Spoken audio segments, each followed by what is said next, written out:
treating depression in Augusta isn't easy. You know, it's one of those days. And it's been kind of interesting because all day long, people have told me how smart I am and how much I've helped them and what a great doctor I am and stuff like that. And I've told them that I will be glad to take that information and put it in my pipe and smoke it someday when I'm feeling real down on myself. Today isn't one of those days, but it is a day where I'm reflecting on the failures of modern medicine and of psychiatry.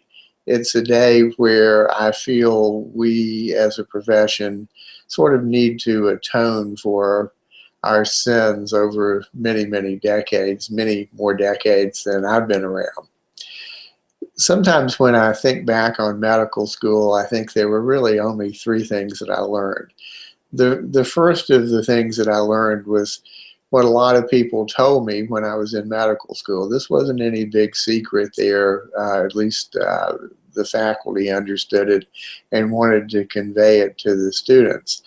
They told us that the half-life of the information that we were learning in medical school was about 5 years. In other words, 5 years after we graduated from medical school, half of what we learned in medical school would be wrong.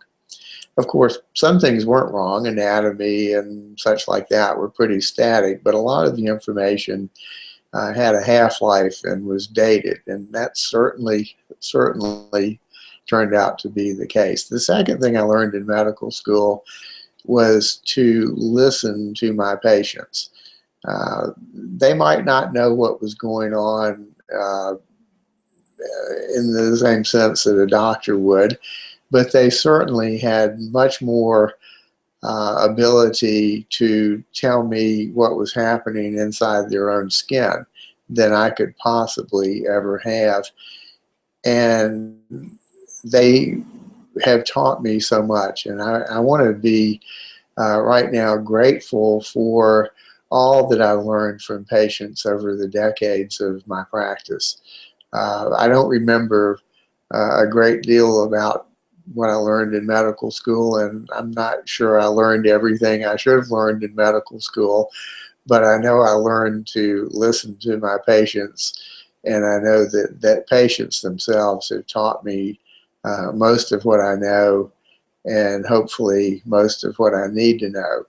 The third thing that I learned in medical school, and maybe this is the most important thing, and it continues to be a lesson for me, is sort of summed up in something that I say a lot, and that is half of being smart is knowing what you're dumb at. So today I'm celebrating knowing what I'm dumb at, and by that standard I must be a pretty smart guy because I'm really dumb at a lot of stuff. Um, I spent last week at MUSC in the brain stimulation lab with a bunch of people that I think are all smarter than me, and some of the smartest people that I've ever known in my life, and some of the nicest people that I've ever known in my life.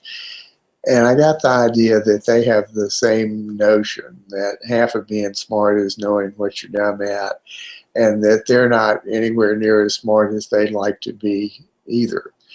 So the bottom line with all of this is I'm celebrating in sort of a weird way some things that really bother me. And the things that really bother me are all in the neighborhood of knowing how little we know when it comes to the grand scheme of things. We may know a lot.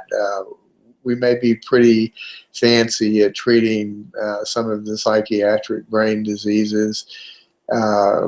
We certainly know a great deal more about psychiatry looking at it from a certain perspective than we did when I started off in the profession.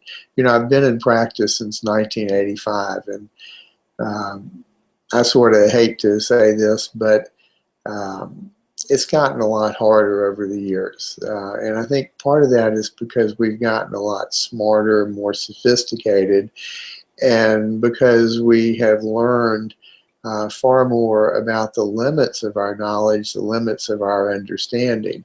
When you start looking at the brain and the mind and the psyche and the soul and all of the other things that are involved in day-to-day psychiatric practice, it's no wonder that someone like me who's been in practice for a while is going to feel pretty stupid. I'm not sure that it's stupidity exactly. It may just be ignorance. But when it comes to taking care of people, it sort of adds up to the same thing. There's so much we don't know. There's so much we really need to know. There's so much that I would love to know. And yet it's all just a big quest to learn more and more. If we listen to our patients, they'll tell us a lot of what we need to know. And if we listen to the researchers, they'll tell us some of the rest. But there are always going to be a zillion open-ended questions in psychiatry. It's just the nature of the beast. It's a fascinating field. I'm glad that I'm a psychiatrist. I'm glad to be able to have the opportunity every day to wrestle with issues of this sort and to try to help people. I just wish that I were better at it. Thank you for listening to this, and I don't know what else to say, so I'll shut up now. Thank you.